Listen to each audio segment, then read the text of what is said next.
इस मंदिर की प्रसिद्धता इतनी ज़्यादा है कि दूर दूर से भक्त, हिंदुस्तान के कोने कोने से भक्त यहाँ पर दौड़े चले आते हैं। माँ के दरबार में माथा टेक कर अपनी मन्नतों को मांगते हैं। यहाँ पर फिल्मी दुनिया के जगत से जुड़े बड़े बड़े कलाकार आ चुके हैं, बड़े बड़े उद्योगपति आ चुके हैं। यहाँ तक कि हिंदुस्तान के कई राज्यों के राज्यपाल यहाँ आकर माता के चरणों में माथा टेकते हैं, माता का आशीर्वाद लेते हैं। और यहाँ पर हम आपको बताना चाहेंगे, मंदिर के गर्भगृह के बाद यहाँ पर चारों तरफ छोटी छोटी देवी देवताओं की मूर्तियाँ लगी हुई हैं। आप मेरे साथ चारों तरफ देख सकते हैं कि यहाँ पर चारों तरफ अनगिनत मुख्य मंदिर के बाहर की ओर छोटी छोटी प्रतिमाएं हर देवी देवताओं को आपको दिख सकती है। और यहाँ पर ख़ास तौर से जिन भक्तों की कामनाएं पूरी हो जाती हैं, चाहे वो विवाह से संबंधित, चाहे वो मुंडन से संबंधित है, यहाँ पर आते हैं, अपनी मन्नतों को मानते हैं। और जिन भक्तों की मान्यताएं पूरी हो जाती हैं, वे भक्त यहाँ पर इस तरह आकर चुनरी भी चढ़ा जाते हैं, चुनरी की गांठों में भी लगा जाते हैं। तो आइए देखते रहिए, हमारे साथ बने रहिए। आज हम आपको लखनऊ की चौक इलाके की मठ श्री काली जी मंदिर से रूबरू कराएंगे, जहां पर आकर और इनका आशीर्वाद पाकर आपकी सभी मुराद पूरी हो जाएगी। आपको बता दें कि यह मंदिर प्राचीन समय का बना हुआ मंदिर है। इसे बने लगभग 2500 वर्ष हो गए हैं। इस मंदिर की स्थापना आदि गुरु शंकराचार्य जी ने करवाई थी। बड़ी काली जी मंदिर शहर की सबसे पुरानी मंदिर है। जब मुगलों द्वारा मंदिर को तोड़ा जा रहा था, तब लखनऊ के काली मंदिर में भी मुगल हमला करने वाले थे, जिसके बाद मंदिर के पुजारी ने मां काली की मूर्ति को एक कुएं में फेंक दिया था, जिससे कि मुगल मूर्ति को खंडित न कर पाए। इसके बाद पुजारी जी को सपना आया कि मूर्ति को निकाला जाए। जब लोगों के द्वारा मूर्ति निकाला गया तो उसका स्वरूप ही अलग था। उन्होंने देखा कि मां काली जी की मूर्ति के बजाय भगवान विष्णु और मां लक्ष्मी का स्वरूप मिला। वे सभी भक्तगण चकित थे। तभी से उन्होंने भगवान विष्णु, मां लक्ष्मी जी के स्वरूप को बड़ी काली जी के रूप में पूजा जाने लगा। इस मूर्ति की प्राण प्रतिष्ठा की गई व स्थापना कर भव्य पूजन का आयोजन किया गया। कहते हैं कि यहाँ बड़े से बड़े उद्योगपति, फिल्मी दुनिया के सितारे माँ के दरबार में माथा टेकते हैं और माँ का आशीर्वाद प्राप्त करते हैं। बड़े पुजारी जी ने हमारी लखनऊ संवाददाता ज्योति गुप्ता से खास बातचीत की और उन्होंने बताया कि माँ का भव्य श्रृंगार अलग अलग रंग के फूलों तथा वस्त्र से कराया जाता है। जिन भक्तों की मुरादें पूरी हो जाती हैं, अखंड दीपक की ज्योति जलवाते हैं। माँ की भोग प्रसाद में हलवा, पूरी, बताशे चढ़ाए जाते हैं। सुबह 4:30 बजे से मंगला आरती के साथ माँ का कपाट खोल दिया जाता है। माँ के दर्शन के लिए वहाँ पे भीड़ उमड़ जाती है। माँ की आरती शुद्ध घी के दीपक के साथ लौंग और कपूर से की जाती है। नवरात्र में बड़ी काली जी मंदिर का प्रांगण दर्शनार्थियों से भरा होता है। इस मंदिर की मान्यता है, जो भक्त सच्चे हृदय से माता के दर्शन करते हैं, माता उनकी सारी मनोकामनाएं पूर्ण करती हैं। और जिन भक्तों की मनोकामनाएं पूर्ण होती हैं, वह शादीशुदा जोड़ों के साथ बच्चे के जन्म उत्सव के बाद बड़ी काली जी माता के दर्शन के लिए आते हैं और उनका आशीर्वाद प्राप्त करते हैं। इस वक्त हमारे साथ बड़ी काली जी मंदिर के बड़े महंत स्वामी हंसा जी हैं। आइए इस मंदिर की प्राचीनता के बारे में हम इनसे बातचीत करते हैं। महाराज जी, आपका स्वागत है हमारे सूचना इंडिया न्यूज़ चैनल में। इस मंदिर की प्रसिद्धता के बारे में, इस मंदिर की प्राचीनता के बारे में हमें थोड़ा सा बताइए हमारे दर्शकों को। जी, आप लोगों का भी स्वागत है मठ श्री बड़ी काली जी मंदिर में। ये मंदिर लगभग 2500 साल पुराना मठ है, जो हमारे आदि गुरु शंकराचार्य भगवान रहे हैं, उनके द्वारा ये स्थापित मंदिर है। क्योंकि ये मंदिर 2500 वर्ष पुराना है, तो इसकी महत्ता काफ़ी ज़्यादा है। और ये जो हम बोलते हैं चमत्कार, जिसको इंग्लिश में मिरेकल बोलते हैं, तो ये चमत्कार ही एक मंदिर है। जब आप इस मंदिर के अंदर आएंगे, प्रवेश करेंगे, थोड़ा ध्यान में बैठेंगे, पूजा पाठ करेंगे, तो आपको इसकी महत्ता का पता पड़ेगा कि ये मंदिर वाकई में चमत्कारी मंदिर है। कई यहाँ पे स्थान ऐसे हैं जहाँ मेडिटेशन करेंगे तो आपको पॉजिटिव एनर्जी फील होगी। कई मंदिर ऐसे हैं जिनकी मूर्तियाँ का रूप परिवर्तित होता है। जैसे संकटा माता जी हैं, उनका फेस 3 बार परिवर्तित होता है। भैरव बाबा जी का एक मंदिर है जिनकी प्रतिमा 3 बार दिन में छोटी बड़ी होती है।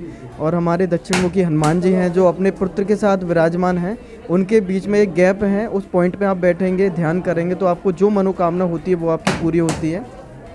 मंदिर में 40 दिन तक अखंड ज्योति का प्रावधान है। अखंड ज्योति जो जलवाता है उसकी पूरी मनोकामना पूरी होती हैं, और जिसने जलवाई है उनकी मनोकामना पूरी भी हुई है। और मंदिर में जो एक श्रृंगार का कार्यक्रम होता है कि जो माता जी का श्रृंगार कराता है, उसकी जो भी उसकी मनोकामना होती है वो पूरी होती है। और चूँकि यहाँ पे झाड़ फूँक का भी कार्यक्रम चलता है, जिसको भूत आते हैं, प्रेत आते हैं, वो मंदिर में आके उनका सबका समाधान हो जाता है, यहाँ पे जितने भी भक्त आते हैं।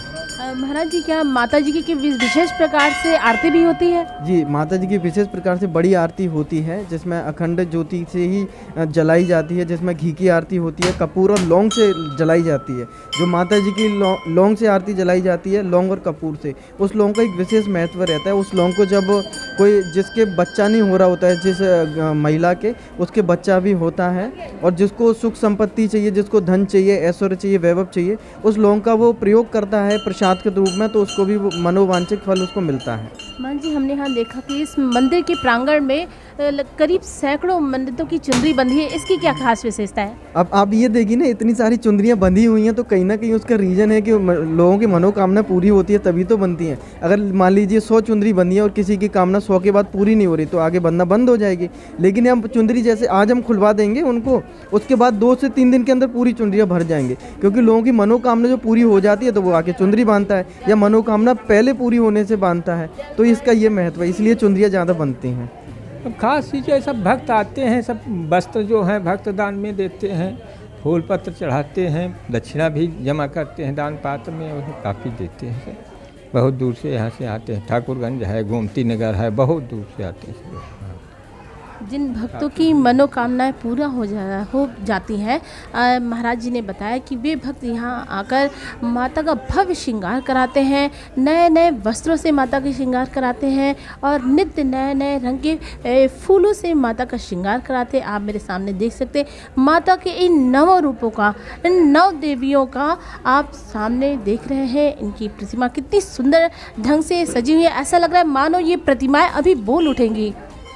आप कब से इस मंदिर में आ रहे हैं? मुझे आते आते 3 साल हो गया लगभग मंदिर में आते आते। बहुत ही शांतिपूर्ण वातावरण मिलता है। मतलब अगर आप कहीं का भी स्ट्रेस लेकर आ रहे हो अपने साथ, पूरे आजकल के लाइफ के टाइम में बहुत जगह पे स्ट्रेस होता है, आप अपने वर्किंग प्लेस पे स्ट्रेस लेते हैं, आप अपनी पढ़ाई के साथ, अपनी फैमिली के साथ स्ट्रेस लेते हैं, पर क्या होता है ना, मंदिर में आते ही सारा स्ट्रेस दूर हो जाता है, सारी चीज़ें दूर हो जाती हैं। माता की ऐसी कृपा रहती है सबके ऊपर कि आप आइए, अगर सच्चे मन से आ रहे हैं तो आपके सारे मनोकामना पूरी होंगी। आपकी जो भी भौतिक जगत की जितनी दुख हैं उन सब से आपको यहाँ की बहुत शांति मिलती है। तो बहुत अच्छा वातावरण अनुभव रहता है यहाँ पे। कुछ मान्यता है, कुछ आपकी मन्नत जो यहाँ माता रानी ने पूरी की हो? बस चल ही रही है, हो सकता है पूरी हो जाए और होगा। आप क्या कहना चाहेंगी मैम? बस इतना ही कि बस पूरी हो जाए। हम लोग जो इतना आते हैं, माँ अपना आशीर्वाद हमें दें, बस इतना ही चाहते हैं। कहते हैं मंदिर की आत्मा उनकी भक्तगण होते हैं, और हमारे साथ ऐसे ही कुछ भक्तगण हैं। आइए इस मंदिर की प्राचीनता के बारे में इनसे बातचीत करते हैं। मैम, क्या नाम है आपका? मेरा नाम स्नेहा श्रीवास्तव है और मैं यहाँ पे आई हूँ। मेरी बिटिया का जो है भतीजी का मुंडन है आज यहाँ पे, और मेरा भी मुंडन यहीं पे हुआ था। ये बड़ी आपका भी मुंडन यहीं हुआ था? जी, मेरा भी मुंडन यहीं पे हुआ था जब मैं 1 साल की थी। और ये बहुत ही माना हुआ मंदिर है यहाँ का। ये एक सिद्ध विद्यापीठ का मंदिर है काली जी का। सभी बच्चों के मुंडन जितने भी होते हैं वो यहीं पे होते हैं। यहाँ की लोगों की आस्था है इस मंदिर से जुड़ी हुई है। आप देख सकते हैं वहाँ पे शादीशुदा जोड़ा भी आया हुआ है आशीर्वाद लेने के लिए, राइट। और यहाँ पे सभी बच्चों का मुंडन भी होता है। हमारे तो पूरे ख़ानदान का मुंडन जो है यहीं पे हुआ है जी। तो आप देख रहे हैं कि यहाँ के भक्तों का विशेष आस्था है इस मंदिर के प्रति। आप देख रहे हैं मेरे सामने कि कुछ भक्तगण के बच्चों का मुंडन भी हो रहा है, और यहाँ कुछ शादीशुदा जोड़े भी आए हुए हैं। जिन भक्तों की मुरादें पूरी होती है वे जोड़ों के साथ यहाँ आते हैं और माता रानी का असीम कृपा और उनका आशीर्वाद लेते हैं। आप जैसे देख रहे हैं यहाँ पर एक परिवार आया हुआ है और मुंडन कराने अपने बच्चों का आया हुआ है। तो वास्तव में ये जो आप दृश्य देख रहे हैं कितना ही भावपूर्ण है, कितना ही आकर्षण है कि इस मंदिर के प्रति, इस शक्तिपीठ बड़ी आदिशक्ति माँ आदिशक्ति की शक्तियों के प्रति लोगों की कितनी गहरी आस्था है। ये आप यहाँ पर चारों तरफ देख सकते हैं कि ये जो चारों तरफ स्थल पंडाल है, यहाँ पर चारों तरफ भक्तों का हुजूम है। जहाँ तक कैमरे की नज़र जा रही है वहाँ तक भक्त ही भक्त आपको दिखाई दे रहे हैं। तो आइए, आप भी यहाँ लखनऊ में अगर हैं तो इस शक्तिपीठ पर आकर माता रानी के माथा टेकिए और इनका आशीर्वाद लीजिए। माँ का कपाट सुबह 4:30 बजे से ही मंगला आरती के साथ भक्तों के दर्शन के लिए खुल जाते हैं। आप जैसा देख रहे हैं और जैसा यहाँ के मुख्य पुजारी जी ने हमें बताया है कि माँ की हर दिन अलग अलग पुष्पों से आरती होती है, पुष्पों से श्रृंगार होता है। माँ को भोग प्रसाद में हलवा और पूड़ी चढ़ाया जाता है। जी हाँ, माँ का विशेष भोग प्रसाद यहाँ का हलवा और पूड़ी है। जैसा कि आप यहाँ देख सकते हैं, कुछ भक्त आए हुए हैं और यहाँ पर माता को हलवा, बतासा, पूरे खूट का भोग चढ़ाते हैं। जिन भक्तों के बच्चे नहीं होते, जिन भाई बहनों की शादियाँ नहीं होती, वे यहाँ शादी के बाद जोड़े से आते हैं और इस तरह का मांगलिक कार्यक्रम करवाते हैं। इस मंदिर में बहुत ही विशेष आस्था है यहाँ के भक्तों के जनों पर। जिन भक्तों की मान्यताएं पूरी भी हो जाती है, वो यहाँ मन्नतों की घंटी भी बांध रहे हैं। जैसा कि आप देख रहे हैं कि मन्नतों की घंटियाँ बांधी हैं। हर एक घंटे में अपनी एक मन्नत है, एक आस्था है, एक विश्वास है। और नवरात्र के समय में, वैसे तो हर दिन माता का होता है, लेकिन नवरात्र के समय में यहाँ पर खासा भीड़ होती है और लोगों की बहुत ही ज़्यादा भीड़ होती है। इस मंदिर के प्रति लोगों की अटूट श्रद्धा है। जैसा आप देख रहे हैं, दूर दूर से भक्त आते हैं, माता के चरणों में शीश नवाकर अपनी मन्नतों को पूरा करते हैं। जिन भक्तों की मन्नतें पूरी हो जाती हैं, वे यहाँ आकर मन्नतों की चुन्नी भी बांध जाते हैं। तो हम आपसे मिलते हैं किसी अन्य लखनऊ के धार्मिक स्थल पर। तब तक के लिए बने रहिए, आप देखते रहिए सूचना इंडिया की आवाज़। मैं लखनऊ संवाददाता ज्योति गुप्ता।